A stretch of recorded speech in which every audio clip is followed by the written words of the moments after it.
The Warriors now have a commanding 3-1 series lead over the Memphis Grizzlies, and Brian Murphy, host of the Murph and Mack Show on KNBR, is going to join me to recap a gritty victory. Folks, if you love the Warriors, that was tense, that was stressful, we're going to break it all down. This is Locked On Warriors. You are Locked On Warriors, your daily Golden State Warriors podcast. Part of the Locked On Podcast Network, your team every day.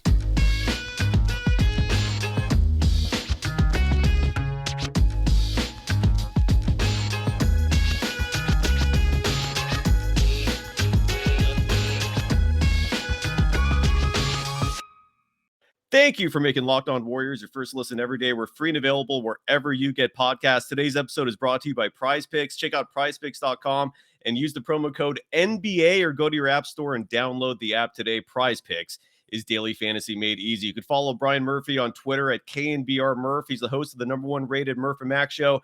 Brian, that was a stressful game. I don't know how deep your fans were with the Warriors.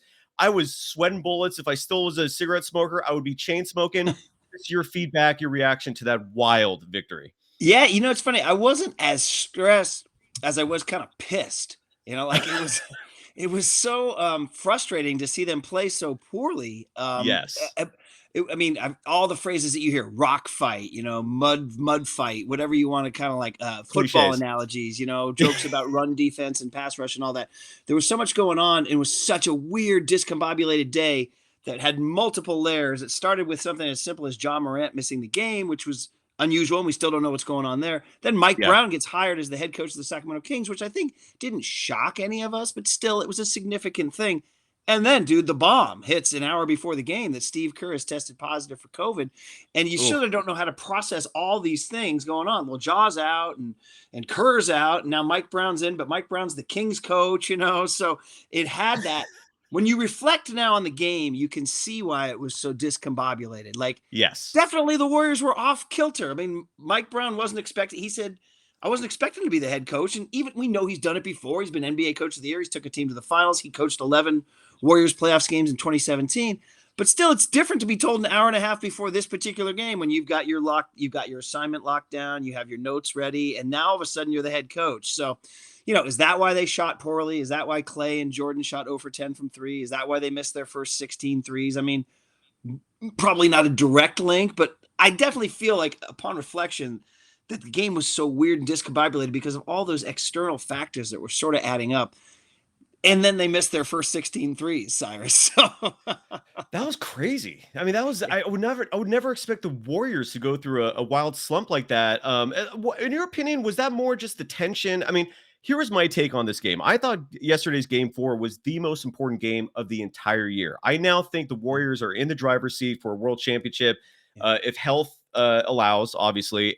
But that game was crucial because I did not want the Warriors to win or have to win another game in Memphis. Do you think it was more the pressure of the moment? That felt like almost like an NBA Finals game than just a conference semifinal. Or do you think the Warriors was Memphis doing something defensively? I definitely think I saw them stressing. They were running defenders on the 3-point line, no question. I was noting several times during Warriors possessions. I was like, man, that's good defense. They really are. They were. There's a couple things. One was not just running them off the 3-point line, but Steven Adams in the key was a deterrent to taking it to the rack. And I kept yelling at my TV, take it to the hole, take it to the hole. And Steph, I'd love to go back and kind of do a film study with the Warriors on it, but there were several times where I think Steph drove the key, saw Steven Adams, and kind of kicked it out. Now that is their game, drive, kick, and all that. So, is Clay 100% right now? Is he as consistent as he can be? No, he kind of runs more hot and cold than he used to. But I definitely think Steven Adams taking away a little bit of the rim early. I'm talking about early in the game because he didn't finish the game. He wasn't on the floor at the end.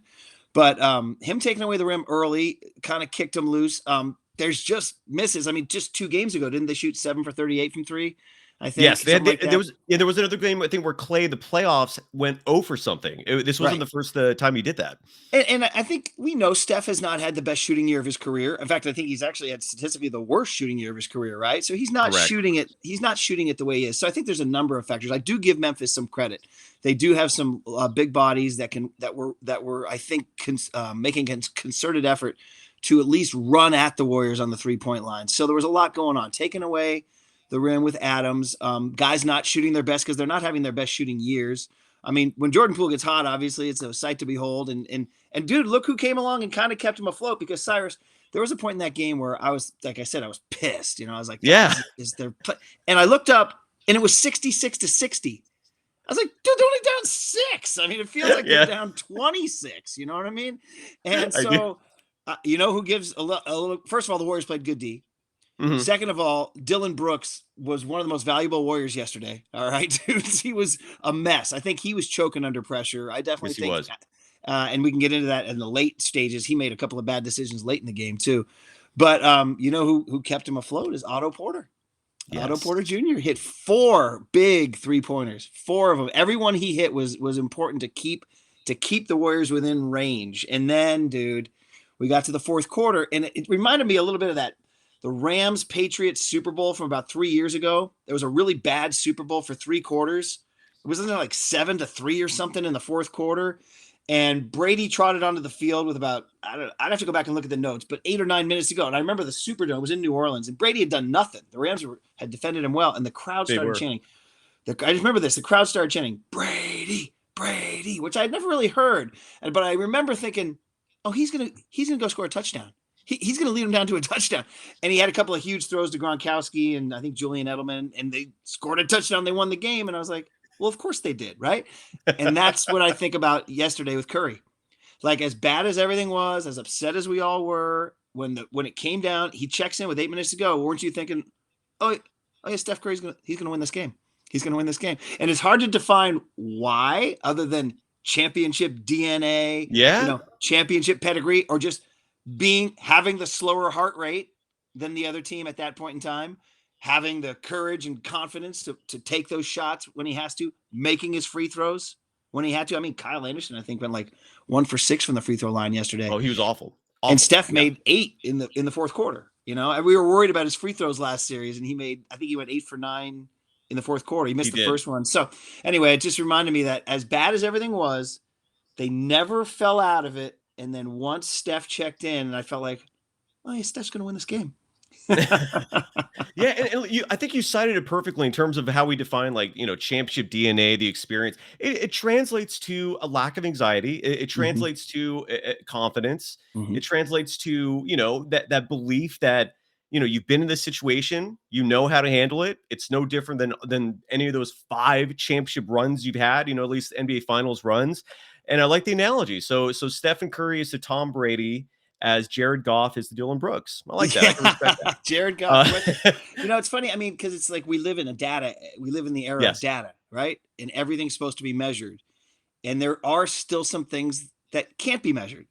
A lot of that's things. What we're just talking about right there. That sense that the Warriors are going to win. Right before he came on, I saw Draymond did a podcast, and he had a quote that was going viral. He said, we're not the Minnesota Timberwolves. Yeah, because we're the Golden State Warriors, and we know how to win championships.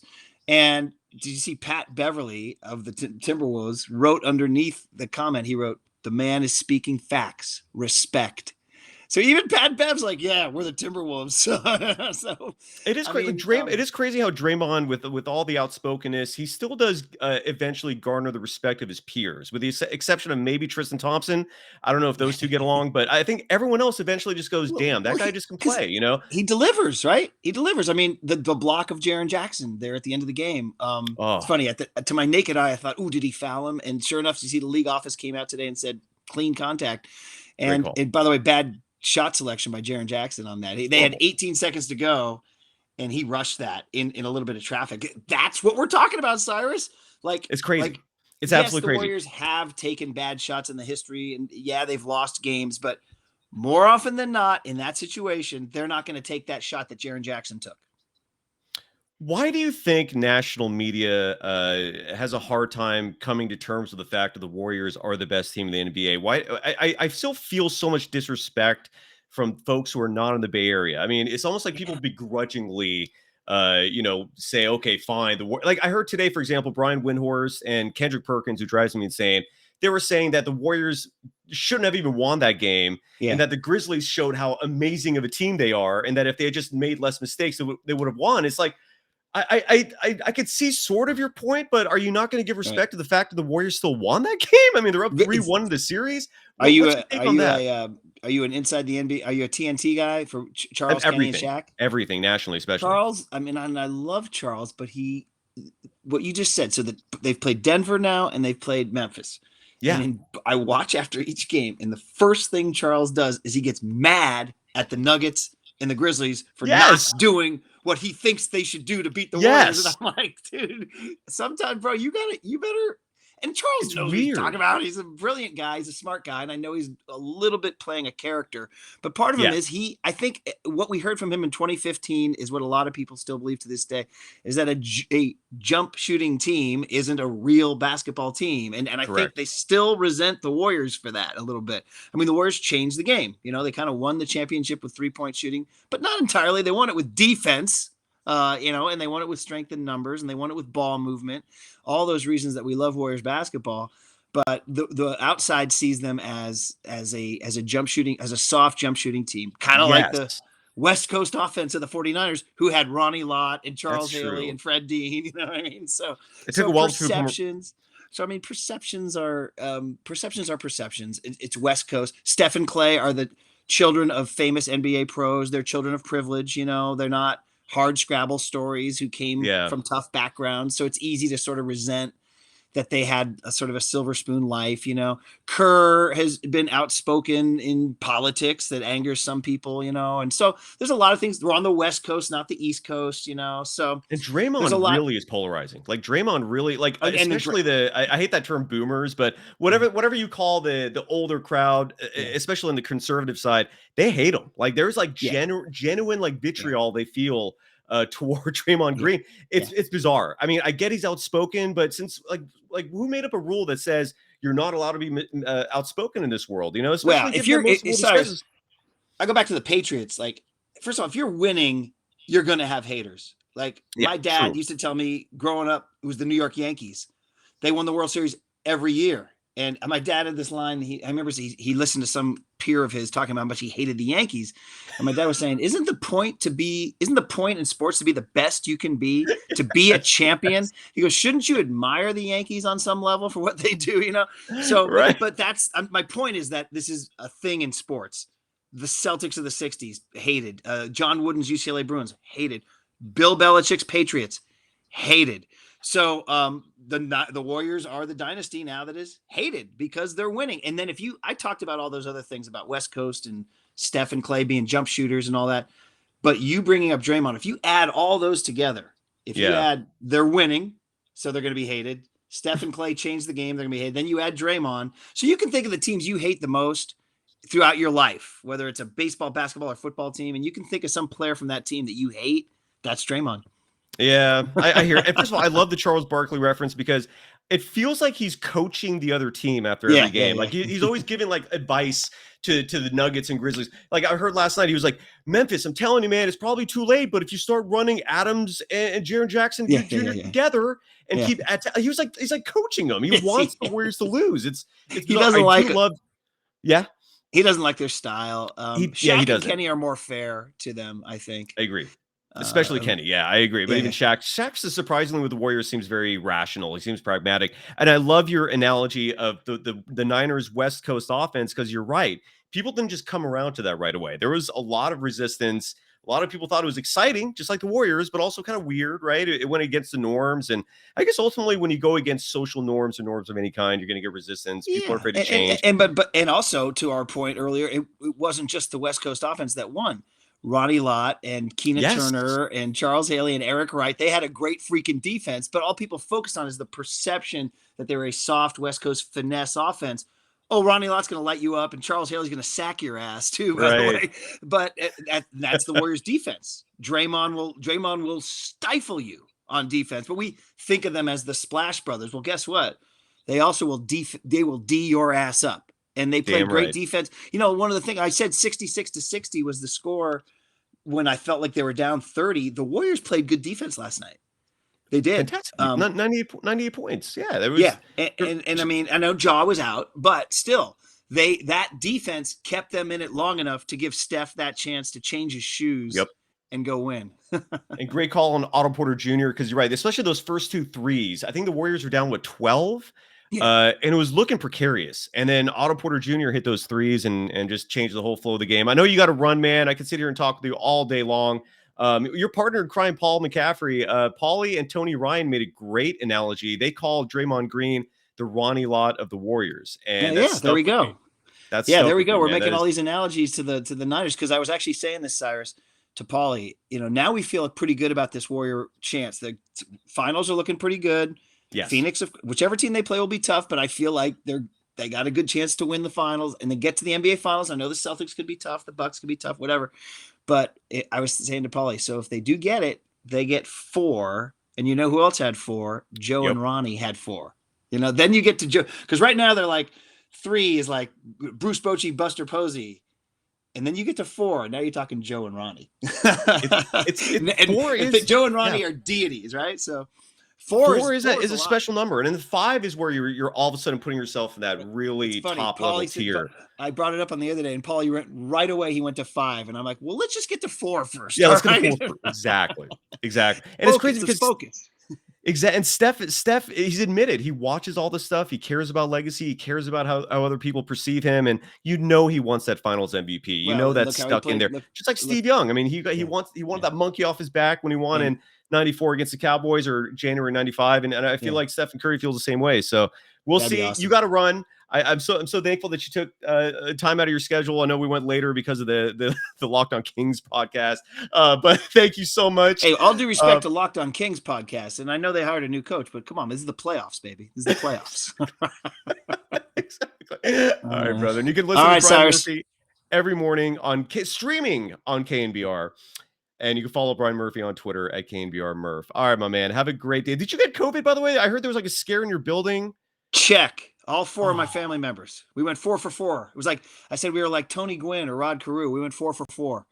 How did it feel? Because I know Kerr's down. I mean, how did it feel, man? Well, as my doctor said when we talked to them on a video visit, we said, well, we're doing pretty good. They said that's because you're vaxxed and boosted. Your immune system is doing its work. So there's a new booster out there. People don't realize that. There's a new one. Yeah. Get the booster, because your immune system will fight it and it will keep it in check. And then you come out on the other side.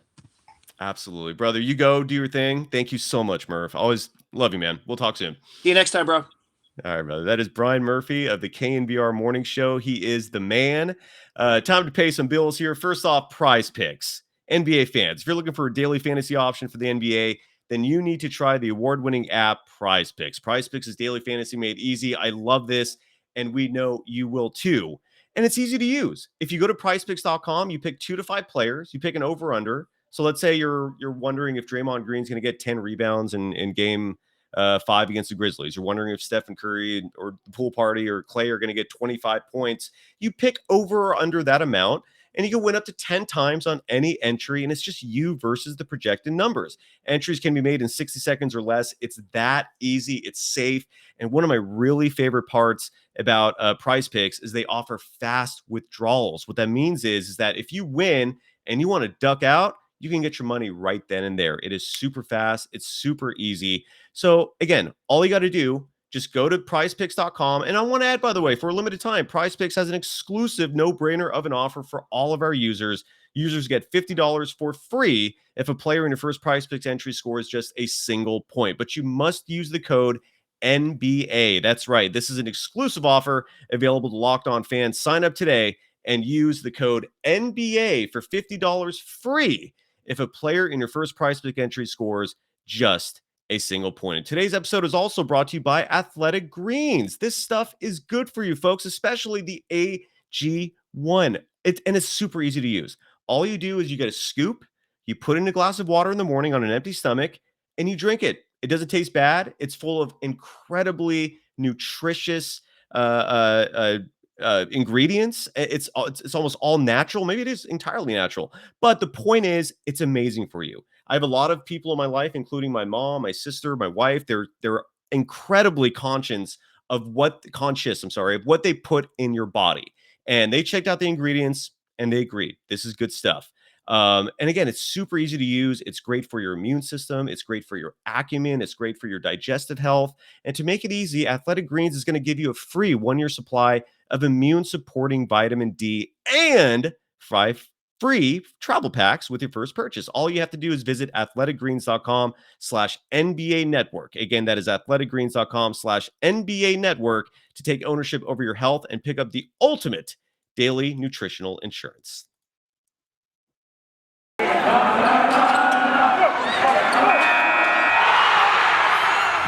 are Locked On Warriors, your daily Golden State Warriors podcast. Part of the Locked On Podcast Network, your team every day. Thank you for making Locked On Warriors your first listen every day. Make sure to go check out the Locked On NBA Big Board. Host Rafael Barlow from NBA Draft Junkies and author of the NBA Big Board newsletter is joined by Richard Stayman, Sam Ferris, and Leif Thulin, giving fans an in-depth look into the NBA draft, mock draft, player rankings, and of course the big boards. It's free and available wherever you get podcasts. So am I, at least on Twitter and here. You can follow me on Twitter at DogSurfRocho. You can follow the Locked On Warriors podcast on Twitter and, of course, the YouTube channel at Locked On Dubs. And again, folks, if you're a member of Dub Nation, that game was a stressor. All right. And I really do believe that the players were feeling that stress. It didn't help that Coach Kerr was out because of COVID. You typically with the Warriors, again, I've been saying this on the show repeatedly, they are the best third quarter team, arguably in NBA history. The measurables confirm it, at least in terms of regular season data. But last night, they were outscored in the third quarter 28-24. And the adjustments were not made. That's not necessarily an indictment on Mike Brown's coaching skills, but maybe the absence of Steve Kerr played a part in that. But clearly the pressure was there. This was an environment that you feel in the NBA Finals typically, and maybe for good reason. The Grizzlies are a very respectable opponent. Incredibly. I've been saying this on the show time and time and again. I'm firm in my convictions in saying this, that the Grizzlies are the biggest challenge to the Golden State Warriors in this NBA postseason. Say what you want about the Phoenix Suns. Say what you want to Dallas Mavericks. To me, that would not be a contest. That would maybe go 5. I could predict a sweep on that for the simple reason they don't have size. That is the one chink in the Warriors' armor that you could attack is their height. When it comes to rebounding, when it comes to blocking shots, when it comes to getting easy baskets. Funny side note, the Warriors have won the rebounding battle in every game of this series. But regardless, there is tremendous respect for this Memphis Grizzlies team in terms of their talent, certainly not in terms of their behavior. Brian Murphy mentioned the NBA reviewing the last 2 minutes. Coach Taylor Jenkins, in absurdly in his post-game press conference, alluded to the fact that Draymond Green might have fouled Jaren Jackson Jr. The NBA reviewed that play and deemed it a clean play. The NBA also reviewed Desmond Bane's push on Stephen Curry's back. Now, look, did Stephen Curry sell that a little bit? Yes, he clearly did. But was he pushed in the back? Yes, he clearly was. And then the NBA also confirmed that. So, it's really crazy what Jenkins is doing in terms of these narratives that he continues pushing, these distraction, that he's trying to create. This quote unquote mental warfare he's trying to create in this series. Fortunately, it's not working because the Warriors are now up 3-1 in this series over the Grizzlies, and they will look to close it out in Game 5 in Memphis, incredibly hostile territory tomorrow. I want to give some love to another longtime sponsor, and that is BetOnline, and especially betonline.net, which is your source for nearly all the sports information you need, especially if you're looking for lines and odds and information on how you can win some money betting on sports. Our partners at BetOnline continue to be the number one source for all your betting needs and sports information. And because there is such a short turnaround in this series, where there's only 1 day off for both teams for the remainder of the series, and this is likely going to continue, I believe that this format will maintain in the Western Conference Finals as well. So if the Warriors do close out Memphis in Game 5, they might get a nice little break, especially if the Suns and Mavericks goes to 6 games or more. The Golden State Warriors in Game 5 in Memphis are favored by 4 points. They've been favored in every game this series. It's incredible. They did not cover last night. They covered in game 3. They did not cover in game 2. They actually did. Actually, game 3 was the only game they covered. So Memphis has been actually doing fantastically, if that's a word, in terms of covering the spread. Yeah, because the Warriors won game 1 by 1. I think they were favored by 2. They lost game 2 by 5 when they were favored by 1.5 or 2 again, depending on the line's movement and the time of day you're looking at it. Game 3, they were favored by, I believe, 6.5 or 7, and they won by 30. And then in game 4 last night, they won by 3, and I believe they were favored by 10. So I don't know if betting on the Warriors is the recipe for financial success, unless you're betting the money line, since they have won 3 of the last 4. But in game 5, the Warriors are favored in Memphis by 4 points. The over-under is 219. The over-under was settled by the first quarter, if not the second, in last night's game. That was an easy under for any folks who bet that. Congratulations. And if you bet the over, you were crying by, again, the mid-second quarter. The over-under, again, for this game tomorrow, 219. The Warriors minus 170 on the money line. The Grizzlies are plus 150. And again, find all the latest odds, news, and sports developments, including this year's basketball playoffs, Major League Baseball scores, fights, and even next season's NLF futures. Head to the website today or use your mobile device to learn more about the trends in action. BetOnline.net. It is where the game starts. You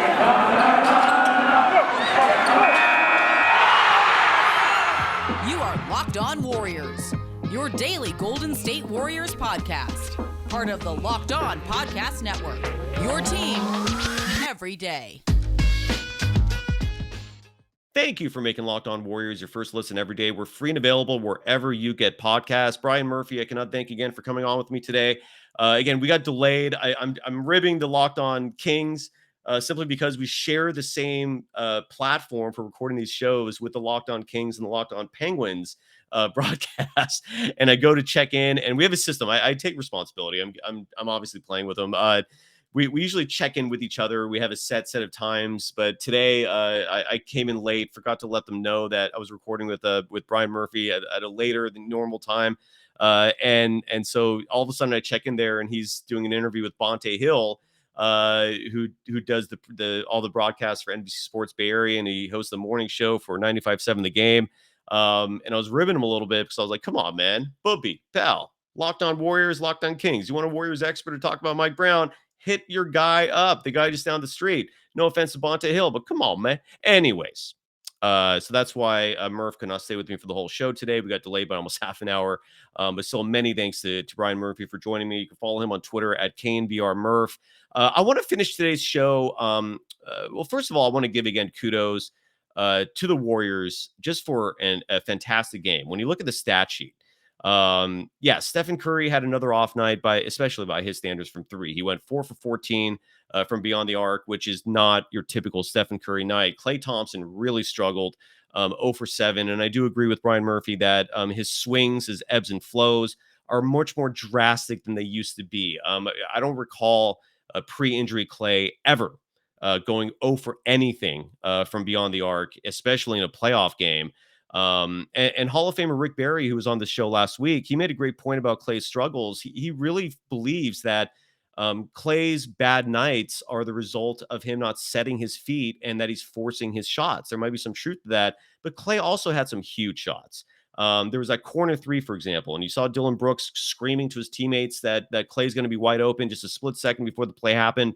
And Klay hit a monster corner 3 that actually was ruled a 2 later on. His foot was on the line. But that was a tone setter, and that was late in the game. It was a huge bucket. Klay also made a few fadeaways using these spin maneuvers, which were phenomenal, incredibly hard to defend. So Klay, he finished with 14 points. He was -3 in the plus minus, but he did also add 7 rebounds. And his height is coming into play here. Everyone talks about the Grizzlies' length. Klay is 6'7" with shoes on. Maybe he's 6'6" without, but he's not a small shooting guard. And it's why, at this stage of his career, for him to transition to more of a small forward role is not necessarily the worst thing in the world for him. But again, when you're going 0 for 7 from 3, Andrew Wiggins, went 1 for 5 from three. He had that one miss late in the game that just, I think, missed the rim altogether. It just hit the side of the backboard. And that brought back a lot of memories to last year's play-in game against the Grizzlies when Wiggins missed a late game three in similar fashion. It was just ugly. But Wiggins, despite those missed threes, if you take those 3-pointers out, he went 6 for 8 from the field. And his inside presence has been phenomenal. Wiggins in last night's game had 10 rebounds to go with the 17 points, and he led the team in plus minus with 12. So when you talk about the players that have really thrived in this Grizzlies series, which again, your opponent is long, they're athletic. So to combat that, you have the Warriors presenting their own long and athletic players. You have Andrew Wiggins, who is 6'7" and is built. I mean, he is a physical specimen himself. There's a huge reason why he was the former #1 overall pick in the NBA draft. Otto Porter Jr., who is at one point in his career earning max dollars because of not only potential, but because of his legitimate talent. And he's had injuries derail his career. He's still, even today, on minutes restrictions. Last night, he played 25 minutes when they probably could have used him a little more. I think that's part of the reason why you don't see him starting games. But again, he had a huge night, 2 straight games now where he's hitting them from deep after a slow start in the postseason, finishing from beyond the arc 4 for 6. Which is staggering. All of the shots that he made last night were from beyond the arc. He also had one field goal attempt that he missed that was closer to the rim, but his 12-point game was crucial. His defense is crucial. And players like these are ones who are stepping up. Jonathan Kuminga started the game, and we never saw him again. He only played 5 minutes, had 0 points, had a whopping 1 rebound. I still say this about Jonathan Kuminga. I love him. He is clearly the future of this organization. I think we're going to start seeing some amazing things, if not already, but especially in terms of an impact on the court consistently. I think we'll start seeing that next year. For a player at his age to be exposed to this playoff environment is just doing nothing but amazing things in terms of his growth, especially. This is a player that is going to be a star in this league for years to come. And again, being in the playoffs is huge. It's huge.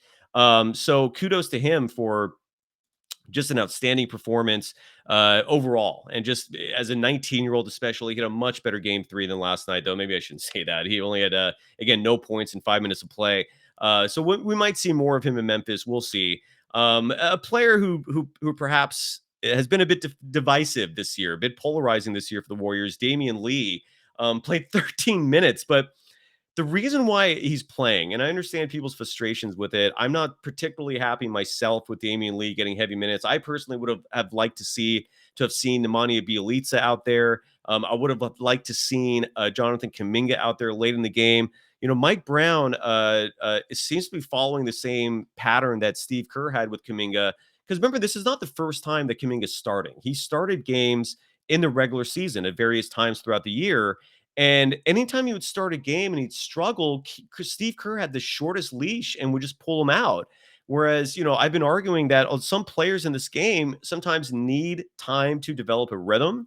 They need time to develop a flow to start becoming comfortable. And Kuminga, when he struggles at the beginning of games, is not given an opportunity to redeem himself. I do think that the Warriors could have done a little better offensively when they were stagnating there, particularly near the end of the game in the third quarter, by bringing in players who have a post game. This has been a legitimate critique of the Warriors rosters, that they don't really have anyone who's a big and who can give them easy baskets, who has a quality post-up game that can give you a quick, easy 2 points. But they do have some players who can do that. They don't excel at it particularly, but they can. And Kuminga is one of them. And then another one is Nemanja Bjelica, who we still haven't seen since game 4 of the Nuggets series. And I really thought with Ja Morant out and with the Grizzlies slowing the game down the way they were, that he would have had a role in yesterday's game. And it's not just the fact that he gives you size. It's also the fact that he can shoot the 3. And as a big who's on the court, when he lurks beyond the arc, he's attracting defenders. So one of the huge problems the Warriors had in that game was the fact that the Grizzlies were clogging the paint. I mean, they were being very aggressive defensively. Ja Morant is one of their smaller players, so when he's out there, he's just not a great defender to begin with. But without Ja, the Grizzlies were employing this really big lineup out there that not only was clogging the paint, with Steven Adams, with Jaren Jackson Jr., what's his name? Kyle Anderson, who is at 6'9", is just a pest. He's a very smart player. Granted, he's a horrible free throw shooter, but he still went 7 for 8 from the field, finished with 17 points. You have Zaire Williams, who's also 6'9", can hit the three. Last night he struggled a little bit from beyond the arc, just went 1 for 4, but he still put in 7 points in the game. Brandon Clark, it is fascinating that the Warriors have taken him out of this series because he only played 11 minutes and scored 4 points. But the point is that this is a big team, and if you don't have shooters out there to force those bigs to come out, they're going to clog the paint and they're going to prevent easy baskets. Bjelica helps solve that for 2 reasons. One being that he can shoot the three. So if he's lurking beyond the arc, it's going to be the Grizzlies have to respect that. They can't just let him sit out there. They're going to have to defend him. And Bjelica would likely attract a bigger player because Bjelica is savvy enough to create his own shot. Draymond Green alluded to that during the offseason when Bjelica was first signed and showed up in training camp. That was one of the first observations that came out from any player, and it was Draymond Green. And he said, "Wow, this guy can actually create his own shot. He can put up shots off the dribble. He's got a ball handle. He's got solid ball handling skills. He can shoot the three." So it was a little surprising to me that the team is opting to go with Damian Lee over giving minutes to Jonathan Kuminga or to Nemanja Bjelica. And the only thing I think of is that Damian Lee is a player they trust to in big moments. In game 3, he was hitting those shots, but again, consistency is what plagues Damian Lee because in game 4, he only went 1 for 6 from the field, 0 for 2 from 3. But he did have 3 rebounds. And I think that plays a part as well in Damian Lee's role is that he is 6'5", which in today's game is not small. It's not big, but it's not small either. And so he gives you a little length, a little size. And they trust him. They trust him not to turn the ball over. As evident by last night's game, he had no turnovers. And ultimately, that is something that this team does still need to fix. Those 16 turnovers last night were a huge reason why Golden State was down for all of 45 seconds. There was only one lead change, folks, in the entire game. And that was when the Warriors took that first lead. And it was about, 45 seconds to play approximately?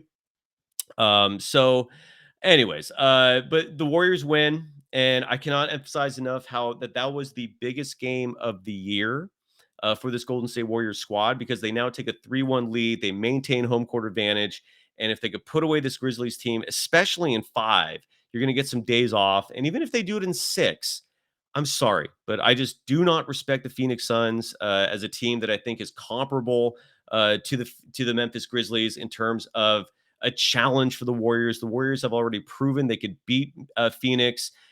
Stephen Curry has proven time and time and time again in his career that he has Chris Paul's number.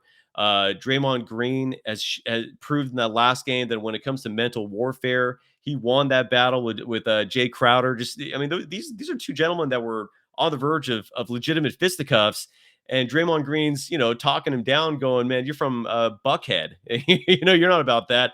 I don't know if you folks remember that interaction between the two back in April, I think, when the Suns, or maybe late March, when the Suns and Warriors played their last meeting of the season. But and if it's the Mavericks are, the Warriors are built to beat a team like the Mavericks because if you play Dallas, Draymond Green's going to cover Luka that whole game. That is a perfect defensive assignment, and Draymond would welcome that.